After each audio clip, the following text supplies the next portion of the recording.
everyone, Charles here, and we're with Extreme Online Store, and we've got our EOS 2020 to 2025 Corvette C8, Stingray Z06, Z07, and E-Ray carbon fiber high wing right here, guys. This is a product I know many of you have been waiting for, and what we're gonna do is we're gonna take you guys all the way from A to Z on this install. So we're gonna talk about the tools that you need, how you're gonna put the car on the lift, and that's why it's not behind me, and exactly where each bolt goes on this kit. So again, we're gonna be as detailed as possible so that you guys do this in one shot and make sure that it looks stellar on your Corvette. So again, guys, there are two versions of this wing. There is a wide body, which is the Z06 in E-Ray, which is what it came on originally. And if you have a Stingray, we do make a version that fits on the Stingray specifically, and both are different part numbers. So without further ado, guys, let's get straight into this. And I want to explain all of the pieces that go together on this kit, and more importantly, where the hardware goes. Let's go over the tools that you're gonna need to go ahead and begin the install on your C8 carbon fiber high wing. So we're a little spoiled here at the shop. You know, we've got these electric zip guns here, but again, you guys can use hand tools if need be. This is gonna be the epoxy gun and the epoxy that you're gonna use on your main foil and your winglets. Trim removal tools here, and the sockets that we're gonna be using are an 8mm, a 10mm, a 4 and 5 millimeter Allen head, and a Torx bit that is going to be a T15 Torx. For a hand tool is gonna be this very long wrench. It is swivel and ratcheting, and it is a 10 and 8mm. A flat head here. I wanna show you guys these. These are from ZL1 add-ons.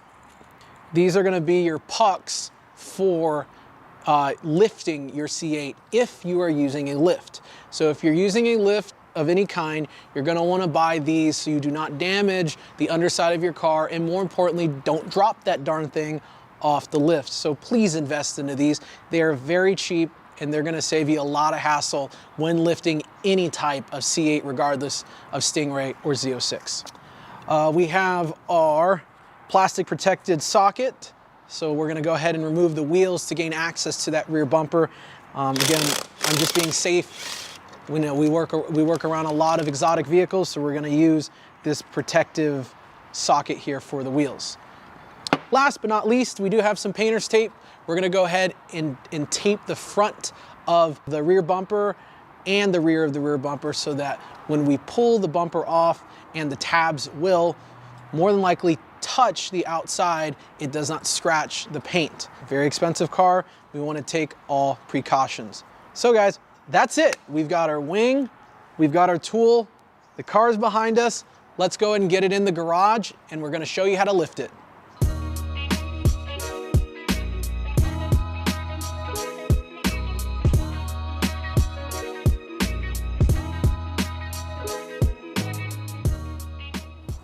I'm gonna show where to attach the jack pads on the vehicle.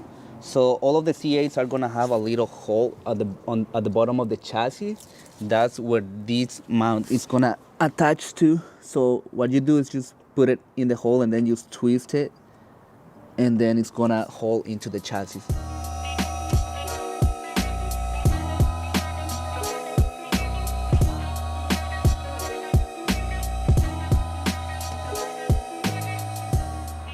Alright guys, we're gonna start with the install. We're gonna start by removing the wheels on the vehicle. I have this 22mm socket. It's gonna be a protected socket so we don't scratch the wheels. Then we're gonna move on and remove the splash shield covers underneath the bumper. It has a splash shield cover right here at the bottom as well, and then we're gonna proceed and remove the bolts on the bumper.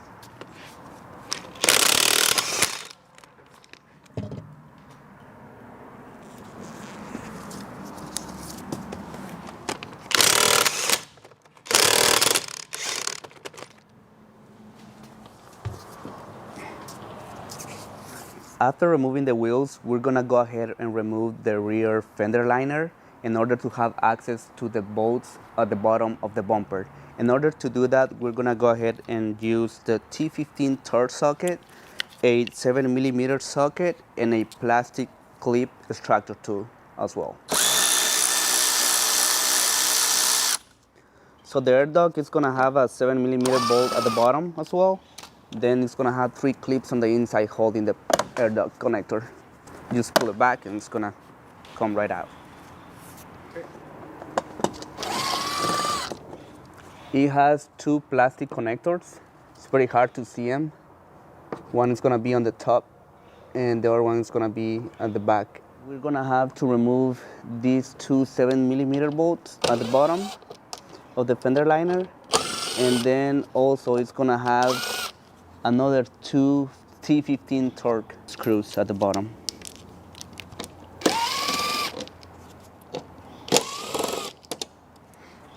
We have access to the screws at the bottom of the bumper.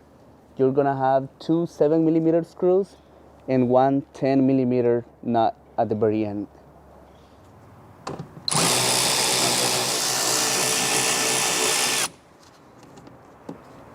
The last one is gonna be the 10mm nut at the very end.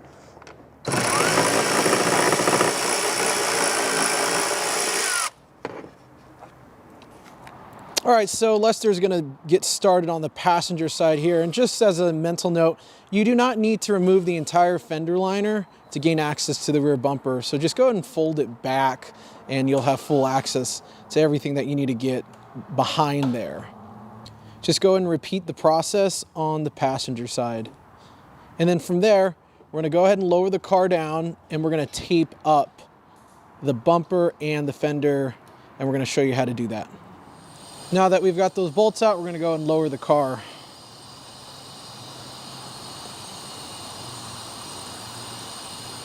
So guys, this is a convertible car. This is a HTC hardtop convertible model. It is not a coupe. The install process is nearly the same. So if you guys are wondering if you have a coupe with the removable top, it is the same process.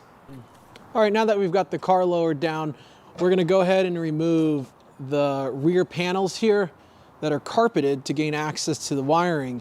As I had mentioned previously, you're going to have to drill into the chassis. So by removing these panels, it's going to show us the wiring, as we do not want to drill into the wiring. There are a couple plastic screws just holding these panels in. You do not need to remove the side panels, so just the front and the rear.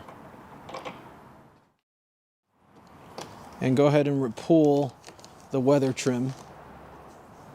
And now you will have access to your panels. Be careful when removing the rear panel, as there are electrical connectors for the interior lights, and they are located on the driver and passenger side, and just simply remove them.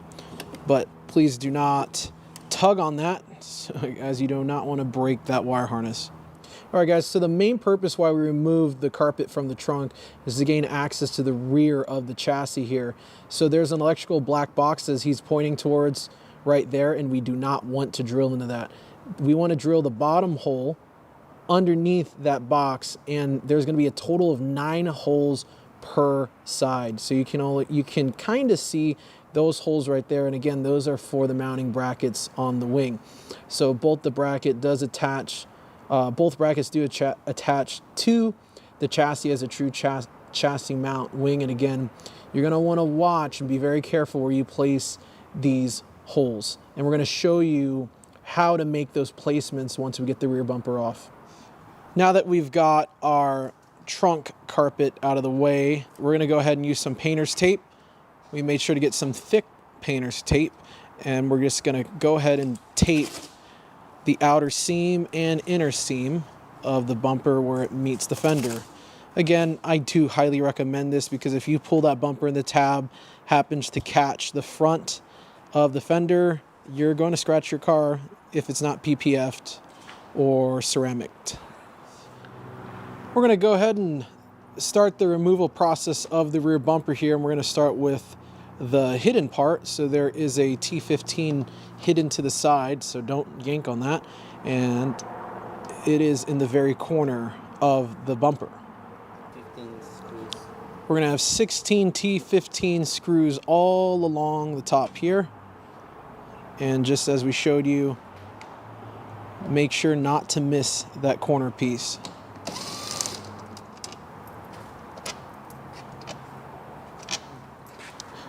Now that we have all the bolts off for the bumper, we're gonna go ahead and carefully remove the bumper. You're gonna need some help doing this, and you're gonna want to go very slow as the electrical connections for the taillights and camera are still plugged in. You're gonna wanna get inside there. A headlight will be very useful in this case. And go ahead and disconnect the rear view camera, and passenger and driver taillights. And if you have a friend that isn't helping you with this project, go ahead and have another friend go grab a body stand so you have a place to put the rear bumper when you're ready. Nice.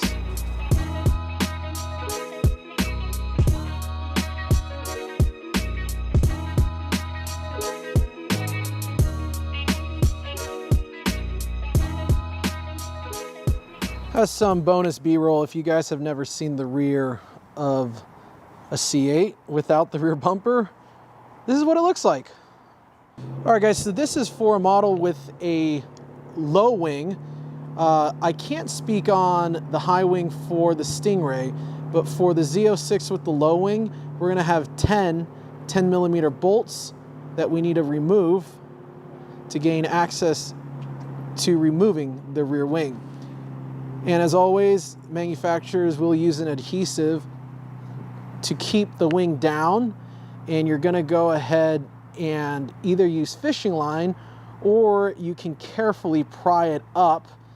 There are many ways of doing this. If you live in a hotter environment, it should come up pretty easily. If you live here where it's getting cold, I do recommend using some fishing line to go in between the cracks to break up the adhesive. So we've got our long 10 mil here with the swivel, and you can see why he's using that. We're gonna go ahead and remove the nuts that hold the wing on. And it's time to remove the lower wing here. This job has already been done, and we're doing it again so that we can walk you guys through this process. So this wing's adhesive is very weak, and it's gonna come off fairly easy. So don't think that it's gonna happen for you. So again, we have pulled this wing off before. We already did this job once, so we could help you guys out. And just like that, the OEM wing is off. And now you can kind of see where that carbon piece is gonna go in place of that wing. All right, moment of truth, guys. This is the bracket system that is set up on the passenger side, and I wanted to show you guys the fully assembled side before we start on the driver's side, and we'll walk you through it. And I'm gonna go slow to show you guys how exactly to put this thing on. I'm gonna get closer here, and we're gonna start at the bracket on the black plastic side. So Lester's gonna point out to there. So where do I mount the bracket? So you see this contour right there where he's pointing. You're gonna line that bracket up to the contour, and then there are slits at the top of the bracket that are gonna be able to accept those two riv nuts up top that mount that lower wing. You're gonna wanna follow those riv nuts and the contour of the black plastic liner right there. And then additional to it is the support bracket that actually drills into the fiberglass chassis of the car, as you can see there. And I want to demonstrate, guys, how tough this bracket is and how solid it is. Lester is going to pull on it, and he can actually move the car off the lift. So this system is real. It is not a gimmick. This is a real wing. I'm going to go on the back side of the car and show you guys the mounting hardware as well. We went ahead and used the supplied hardware from EOS, And we have a total of 7 of the M6 by 20 nut and bolt combination, and then 2 of the Allens in the support bracket. And again, we went ahead and marked our drill holes by placing the bracket against the chassis, and we'll go ahead and demonstrate that with the bracket on the driver's side. The brackets are labeled left and right, and again, it's nearly impossible to mismatch these brackets as they will only fit one way into those riv nuts. They will only fit one way in contour into the body as well. A quick note to make about tightening the hardware in the back on this plastic side. You do not want to torque on this. So good and tight is going to be your best friend here. We did try to hit a torque wrench on this and tried to hit 5 foot-pounds. I suggest you don't do that. So we did it for you so you don't have to do it. Just get it nice and tight. And for added security, we went ahead and used blue Loctite, and we'll demonstrate that here on the driver's side bracket. Let's go ahead and we'll go into our driver's side bracket install. And again, it mimics the passenger side that we've already done here. And we just wanted to show you guys what it looks like completed, and we'll get it photographed and put in the description in the product page. So in Lester's hand, he has the driver's side main bracket here. And as you just saw, he went ahead and lined it up against the riv nut, and then there's a plastic dowel there. And again, it's nearly impossible to mess this up, guys. Just make sure you're aligned and pushed against that contour right there. And then we're gonna take a 3/16 drill bit, and then we're just gonna mark and make a small drill. Take it easy with the smaller one so that you can mark the hole. And then once you feel comfortable, go ahead, nice and easy through the plastic. We're gonna grab our M6 by 30 hardware with the locking washers and the nuts, and those are gonna be our main hardware to secure this first bracket. And we're gonna go ahead and place the lock washer against the bracket. All right, kind of hard to see again, guys. We're on the back side of the car, and we've got the hardware poking through here, and we're gonna dab each thread with some blue Loctite as shown here. Don't gotta go too crazy with it. Again, can't ever be too safe. And just as I mentioned before, good and tight is gonna be your spec on this. Please do not use a torque wrench. Don't use an inch pounder. Don't over tighten it either. And not to forget, there are 2 Allens, and those are gonna be M6 by 20s. And those are gonna thread in from the rear. The bracket is threaded on that side, so there's no need for a nut. And we're just gonna show you guys how tight is tight. Just snug is fine. Don't need to do any Hercules action here. Look at that. All right, guys, we're on our final leg here. So this is our additional support bracket. Slide it in to the main bracket, and the screw that we're gonna be using there is gonna be an M6 by 30. And just like that, we're gonna slide that in, and that's gonna naturally, again, line up on the fiberglass side of the chassis. So once you mount that screw in there, the bracket will naturally place itself against the chassis, and then you can make your small drill indentation before committing to the larger drill bit. And this is what it should look like before the hardware. And we'll go ahead and place the M6 by 30 hardware with the locking ring against the bracket and the nut on the backside. Once again, we'll be using Loctite. All right, so the reason why we removed the carpet also, we want to show you guys how close the drill bit can come to the wire harness here. So look at that. So you're going to want to make sure that wire harness is out of the way when you do make your drill, because the last thing you want to do is catch that harness there. All right, guys, so now we're moving to the most difficult part of the job. So this is a custom job. So we actually have to make holes on the actual bumper of the vehicle. So as you guys can see right here, that's where your mounting bracket is gonna be sitting at.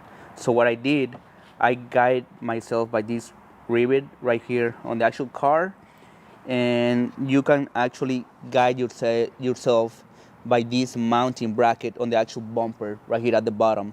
So this one has a little cut on the middle. So what I did, this hole right here is the one that is gonna connect with the second rivet, the two closest ones that you have on the actual car. You have to measure at least 2 inches from the white piece of the bumper at the back. And then what I did, I made a little hole at the center, so you guys can guide yourself and take the right measurements to see where the actual mounting bracket for the wing is gonna be sitting at on the vehicle. So we're gonna go ahead and do the 2 guiding holes, so you guys can guide yourself by this mounting bracket. The mounting bracket is gonna have a center cut on the middle, and you can guide yourself by the hole on the outside of the cut, and have to measure at least 2 inches from the white portion of the bumper to the center. And that's where I made my little hole. Then what you guys do, you guys put the bumper on the actual vehicle with the brackets on, and then you can guide yourself and start making the cut to have the right fitment for the brackets. Now we have the bumper back on the vehicle. Now that I have my guiding hole on the bumper, I have access to the inside of the actual bumper. Now I can see where the mounting bracket at the bottom of the bumper is. So now what we can do, we can take some measurements to put the other bracket on top of the mounting bracket, and then you're gonna have access and see where you have to make the cut on the actual bumper. So we already did this for you guys. So what I'm gonna do now, this is the hole that we have on the actual car. That's where the mounting bracket is gonna be sitting at.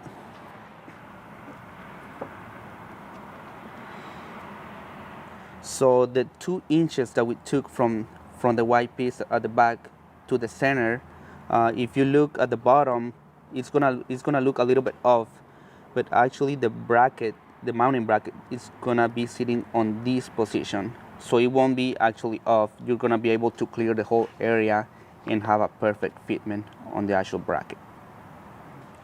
So I always recommend starting from the center. That's why I recommend doing at least 2 inches from the back.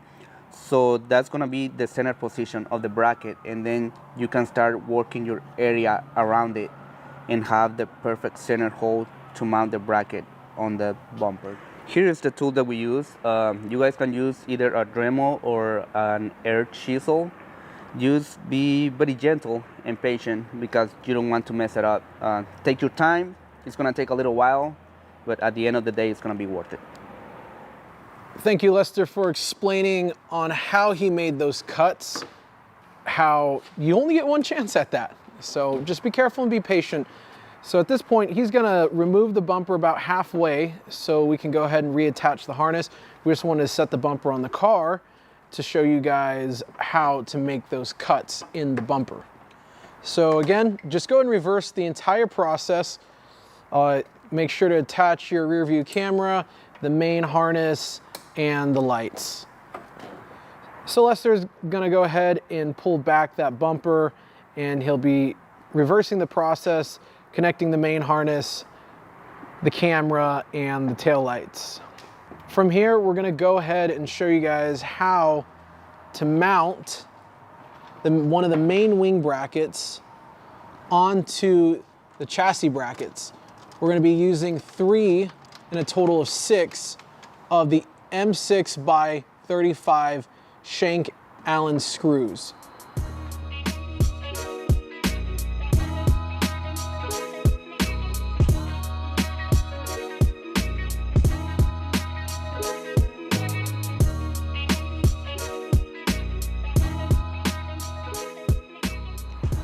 So now we're going to go ahead and install the first half of the wing bracket on the support brackets here.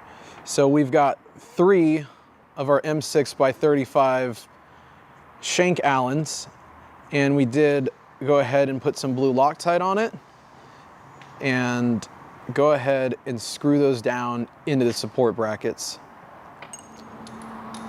Don't worry guys, if the hole is a little ugly or the brackets aren't finished very well, they will be covered by the carbon fiber wing stand. And just to show the driver's side, this is what it looks like when it is tightened down and completed. So you'll have a total of 6 bolts for the driver and the passenger. We're gonna go ahead and remove the tape in preparation for the carbon trim piece to go on. But before we do that, we're gonna go ahead and step over to the main wing foil to show you guys how to attach the winglets and the other half of the wing brackets. So to prep our mounting surface for the carbon trim piece, we're just gonna use some isopropyl alcohol here. So do not use detail spray, do not use brake cleaner, just use some alcohol wipes and go ahead and clean as much of that surface as possible so we have a good adhesion contact.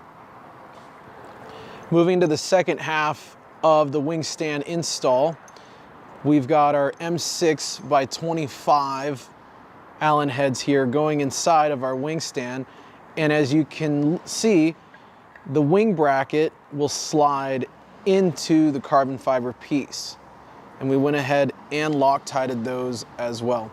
So taking this whole assembly, we're gonna go walk over to our wing foil and screw it in. So big note here guys, on the wing stands, make sure these holes are facing inside of the wing foil. So you shouldn't have any holes showing on the outside.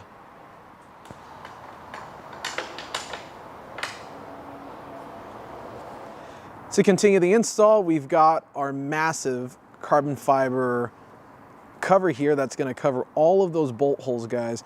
So as you can see, there are a ton of them, 16 of them, holes for the OEM wing, and this cover is going to go ahead and cover all of those holes. And additionally, it's got a very small ducktail to it, so it does have a small extension. I think it looks really cool and aesthetically pleasing.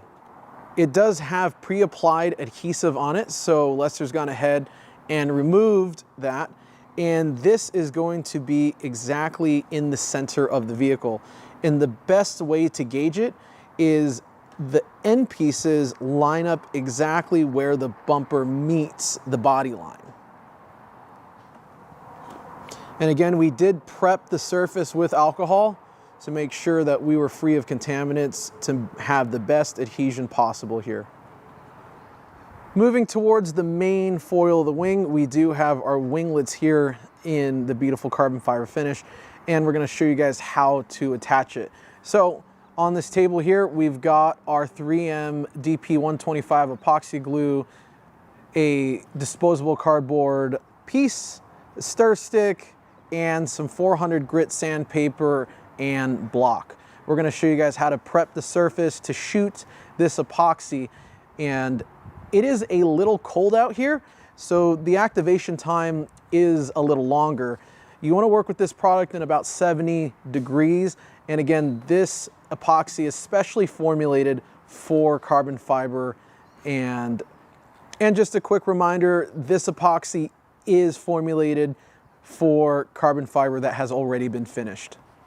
Lester's gonna start by sanding the mounting surfaces of the winglet here with a 400 grit sandpaper while using a little water. And what we want to do is we want to remove all of the shine to reveal the layer of carbon fiber underneath so that we have a solid mounting surface.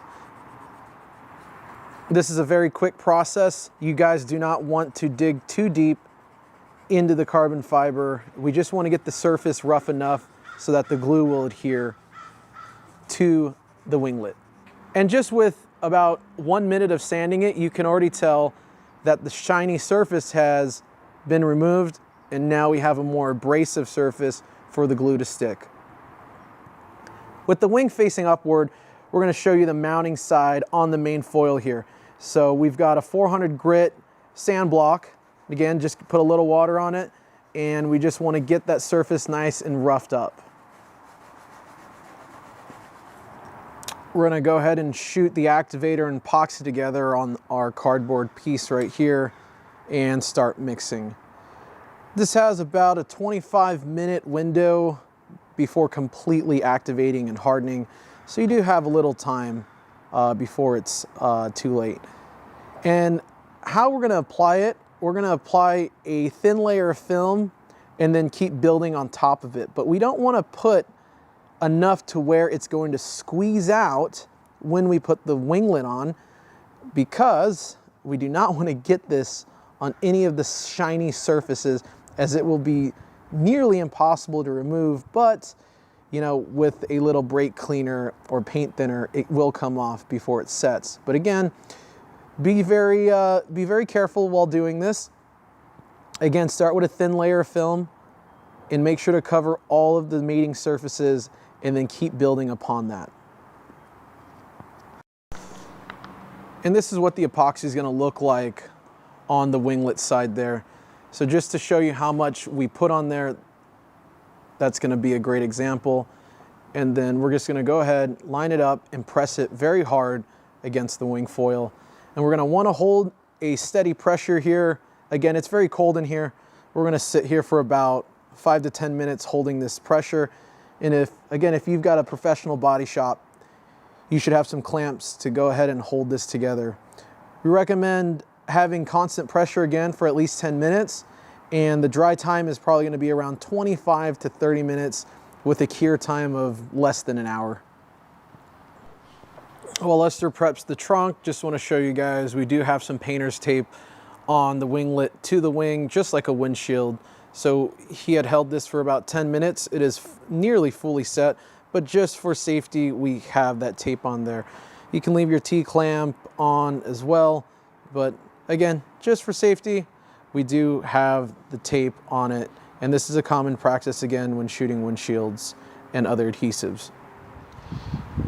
And we are on the final part of this install, where we are finally taking the wing with the winglets and sliding it into the brackets that are mounted to the car. And we'll show you guys where those screws mount up, but it's just as easy as that. And now we've got 4 of the Allen screws to be used for the brackets. And just like we said in the middle of the video, this is why the holes are going to face inward, is so that the screws can adapt to the bracket that is inside of the wing and the bracket that is on the chassis. All right, guys, we're going to finally close the trunk here so we can get the full effect of our fully installed Extreme Online 2020 to 2025 Chevrolet Corvette C8 Stingray or Z06 carbon fiber high wing. And Lester is just using some detail spray to wipe it down if you got any fingerprints on it.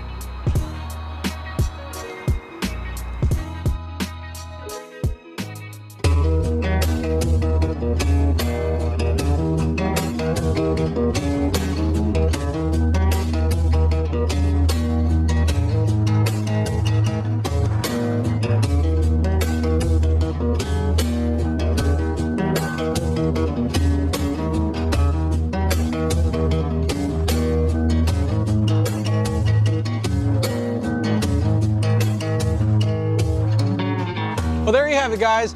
Behind me, we've got the 2020 to 2025 Chevrolet Corvette C8 Stingray Z06 Z07 carbon fiber high wing by Extreme Online Store. We just showed you guys every single A to Z step. Thanks again, guys, for watching this video. Again, we're Extreme Online Store. Check us out. We have a ton of Corvette C8 carbon fiber parts, and expect more stuff like this coming soon when the new Corvette comes out.